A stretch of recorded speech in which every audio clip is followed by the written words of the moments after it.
안녕하십니까. 스피치가 스펙을 이긴다의 저자 공미정입니다. 여러분들 지금 날씨가 많이 추워졌어요. 감기 걸리신 분들 계시겠죠? 네.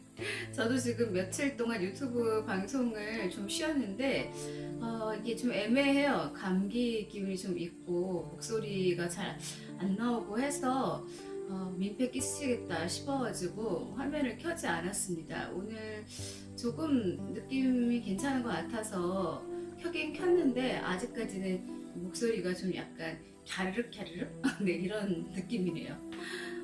제가 그 추천사하고 들어가는 이제 글까지 소개를 해드린 책 나는 행복을 그립니다. 서교출판사 박혜령 작가의 책 오늘부터 읽어드리겠습니다. 먼저 파트 1 아름다운 날들. 동백꽃이 상당히 예쁘네요. 이분이 주로 이 동백꽃하고 이렇게 자연, 모란 뭐 이런 거를 그리신다고 하는데 색감이 참 예뻐요. 이별식. 남편은 큰딸이 결혼한 뒤 방송국 임원으로 정년을 했다. 그러고 나서 한동안 휴식기를 가졌다. 회사에 다니는 동안 남편은 퇴근 후에는 곧바로 귀가한 적이 거의 없었다. 1년 360일 가운데 360일을 지인들과 어울려 술잔을 기울였으므로 그런 남편은 고혈압 클리닉에서 정기적으로 피검사를 받았으나 아직은 몸에 이상이 없다고 했다. 그러면서 가끔 자신의 간이 철제간이라고 웃으면서 말하곤 했다. 어느 날 한 중소기업의 감사 자리가 났다. 일주일에 며칠만 나가면 되는 자리라서 여전히 집에 있는 시간은 전보다 길었다. 권위적인 남편은 퇴직 후에도 집안일을 조금도 거들지 않았다. 나와 수없이 부딪힌 끝에야 비로소 빨래를 개었다. 그것만 해도 놀라운 발전이었다. 얼마 후엔 소일거리로 탁구장에 나가기 시작했는데 그곳에서도 인기가 좋았다. 무릎이 안 좋아 운동을 즐기지는 못했지만 심판을 보며 회원들과 어울리며 술잔을 기울이곤 했다. 그렇게 인생 2막을 보냈다. 그동안 나는 수채화 강의와 작품 활동에 집중하느라 정신없이 바쁘게 지냈다. 아들이 독립한 후 막내와 세 식구로 살던 어느 날 남편이 나를 조용히 불렀다. 그러더니 은근한 목소리로 이렇게 말했다. 회사에서 다시 부르네. 부사장 발령이 났어. 방송국의 중요한 정책을 결정짓는 명예로운 자리에 자신이 지명되었다는 것이었다. 오 하느님, 삼식이가 된 남편이 거대 방송국 KBS의 부사장에 지명된 것이다. 아이들을 급히 집으로 불러 포도주 파티를 열고 남편이 입을 양복도 정성껏 마련했다. 남편은 그저 싱글벙글 웃을 뿐이었다. 그날 이후 남편은 전과 달리 크게 부드러워졌다. 남편의 첫 출근 날 검은색 세단이 아파트 앞에 멈추었다. 전용 운전기사에 비서까지 딸려 있었다. 마침 연말이 다가오고 있어 남편은 연말연시 일정을 바쁘게 소화했다. 회사의 주요 일정과 회의 참석은 물론 전방부대 방문, 가요 대축제 시상식 등 굵직한 행사에도 빠짐없이 참석했다. 그렇게 바쁜 일정을 소화하던 12월의 마지막 날, 남편은 갑자기 상복부 통증을 호소했다. 느낌이 좋지 않았다. 세브란스에서 정밀 검사를 마친 후에 주치의가 나를 따로 불러 조심스레 말했다. 간암입니다. 네? 그 순간 온몸이 파르르 떨렸다. 그래도 나을 수는 있는 거지요. 저 역시 암 환자였지만 지금 이렇게 멀쩡하게 잘 지내고 있거든요. 말기입니다. 겨우 서너 달 남으신 듯합니다. 청천벽력이었다. 남편 인생의 정점에서 이런 일이 닥칠 줄은 정말 몰랐다.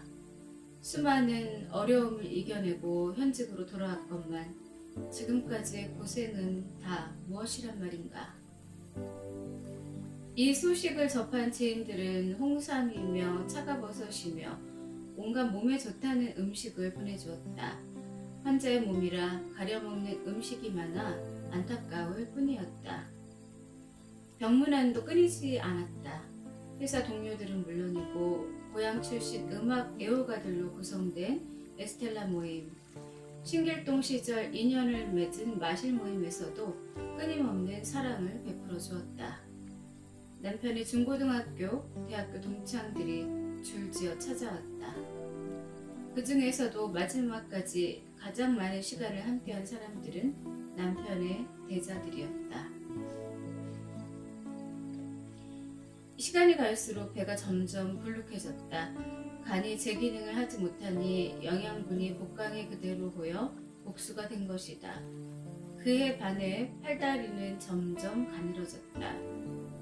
잠시 입원을 해서 복수를 빼고 나면 남편은 배가 쏙 들어갔다며 희미한 미소를 지었다. 병원 3층 식당에서 베트남 쌀국수를 먹고 집에 돌아오는 것이 외래 진료의 마무리 의식이 되었다. 그런 식으로 복수를 7, 8차례나 뺐다.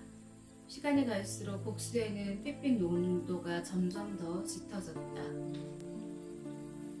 그런 식으로 복수를 7, 8차례나 뺐다.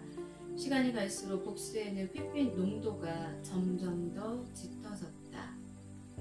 다시 진료를 받던 어느 날 주치의가 나를 조용히 불렀다. 한 달밖에 남지 않았으니 환자의 주변을 정리하라는 것이었다. 무슨 이야기를 나눴는지 묻는 남편에겐 애둘러 다른 말을 둘러댈 수밖에 없었다. 이제는 완화치료센터로 담당의가 바뀌었다. 마지막 단계에 접어든 환자들에게 통증 조절을 해주는 과였다. 마약성 패치까지 처방받았다. 마침내 암이 대퇴부로 전이되면서부터 걷지를 못하게 되었다. 지팡이에 의지해야 겨우 걸을 수 있었고 길 건너 식당을 갈 때는 아예 차로 이동하는 게 나을 정도였다. 언젠가 내가 그랬듯이 남편도 주 5일 방사선 치료를 받았다. 극심한 통증이 오면 처방받는 패치를 붙이기도 했는데 부작용 탓에 고통이 더 심했다. 먼저 겪어보지 않았던들 그 고통을 얼마나 이해할 수 있었을까. 내가 겪었던 고통을 고스란히 겪으며 남편 또한 나의 아픔을 이해할 수 있었으리라. 2016년 5월 우리는 끝달의 제의로 가족여행을 갔다. 목적지는 제주도였다.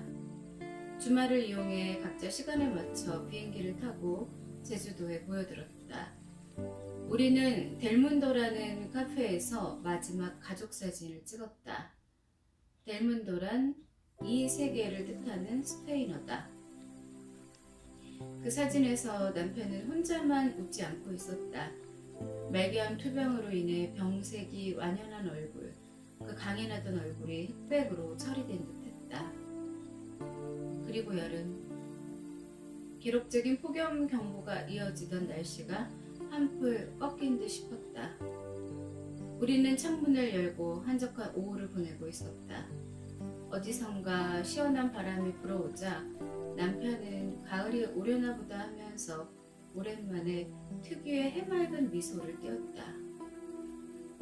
그로부터 며칠 후 증세가 악화되어 오후 내내 구토를 하던 남편은 추저녁이 되자 통증을 더는 견딜 수 없다면서 헐떡거리기 시작했다. 서늘한 예감이 가슴을 꿰뚫었다. 나는 급히 주치의와 통화하고 구급차를 불렀다. 그러면서 서둘러 아이들을 집으로 불러들였다. 남편은 숨쉬기 힘들다고 하면서도 연신 입술을 달싹거렸다. 순간 난 귀를 남편의 입가에 가져다 댔다. 여보, 사랑해. 돌이켜 생각해보니 그것은 남편의 처음이자 마지막 사랑 고백이었다. 대답을 생각할 겨를도 없이 내 눈에서는 뜨거운 눈물이 주르르 흘러내렸다. 그렇게 구급차가 도착하기도 전에 남편은 생의 마지막 순간을 맞이했다. 그의 나이 고작 만 63세였다. 며칠 후 서랍을 정리하다 유서를 발견한 나는 또다시 오열할 수밖에 없었다. 아이들과 나에게 남긴 말은 온통 미안하다, 고맙다, 사랑한다였다. 아, 인간에게는 어째서 진심을 전달하는 일이 이토록 어렵단 말인가. 평생 들어본 적 없었으나 마음속에는 늘 간직해온 말들. 술과 친구를 가족보다 더 사랑한 사람. 그러나 실제로는 가족을 더 사랑한 사람이었는데. 임용된 지 불과 2달 만에 사표를 내었으나 회사에서는 연결식을 성대히 치러주었다. 수많은 선후배, 동료들이 찾아와 영전에 꽃을 헌화했다. 낯익은 아나운서가 남편의 경력을 낭독해 주었다. 일생을 방송기술 개발에 몸담아 오신 고인은 1986년 아시안게임에서 방송통신장비 개발에 이바지한 공으로 대통령 국민포장을 받았습니다. 1997년 12월 대통령 선거 개표 방송 때 프리즘 잼이라는 주유소 미터기식 개표 방식을 개발하고 KBS 개표 방송에 적용하여 큰 주목을 받았습니다. 2000년에는 디지털 TV 방송용 송신기를 개발해 과학기술부 장관으로부터 장영실상을 수상했습니다. 그 외에도 1989년 최신부 장관 표창장 등 방송기술 부문에서 여러 상을 수상했습니다. 그렇다. 남편은 술만 마시며 세월을 보낸 사람이 아니었다.